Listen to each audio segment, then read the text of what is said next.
Sa labas ng isang barangay health center, umara ang ating barangay health worker ng tricycle. Namukha ni Ginang may maalam ang driver ng tricycle, si Evan, 28 years old, payat ang pangangatawan. Evan, tama? Yes po, Ma'am May. Sinunod mo bang abiso ni Doc sa'yo?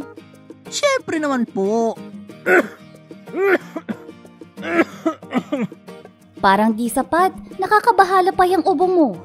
Pagod lang po siguro ako kaya minsan bumabalik. Ang init din po kasi ngayon. Ipahinga mo yan. Naku ma'am, kahit gustuin ko man di po afford. Naiintindihan kita, pero alam mo ba na mahalaga kasi ang pahinga, kasabay ng tamang pag-inom ng gamot para tuluyang makarecover ang katawan natin sa isang sakit. Tulad niyan, TB, di ba? Naku ma'am, ibig sabihin po ba, kailangan ko ulit uminom ng gamot? Na libre mong makukuha sa mga pampublikong ospital, clinic at health center tulad ng TB Dot Center natin dito sa barangay, di ba? Pero kailangan pa rin nating magpakonsulta at malaman ang payo ni Doc para sa kalagayan mo. Ang masasabi ko lang ay sa susunod mong gamutan, sabayan mo ng sapat na pahinga. Hindi mo naman kailangang tumigil sa araw-araw mong gawain kung hindi ka naman nilalagnat or sobrang nanghihina.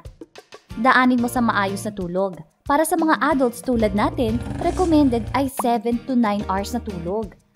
Pag sapat ng tulog o pahinga, makakabawi ang katawan mo sa pagod at titibay ang iyong resistensya. Mas magugupo nito ang bakterya na sanhi ng TB. Pwede po bang 6 hours lang? Nakakapagod po yata matulog ng ganong katagal.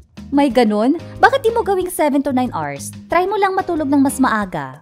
Lakas ng katawan ang puhunan natin sa buhay. Pahalagahan mong iyong kalusugan. Sige po, Ma'am May. Dan po ulit ako sa center para magpa-check up. Ganyan dapat. Oh, dyan na lang ako sa bahay na may red gate. Ihinto ang tricycle sa bahay na may red gate. Iaabot ni May maalam ang bayan. Tatanggi si Evan. Libre ko na po kayo, ma'am. Ay, wag ganon.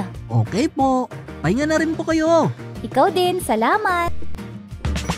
Punta na sa Barangay Health Center. Mag-consult tayo sa eksperto. Isang paalala mula sa Department of Health.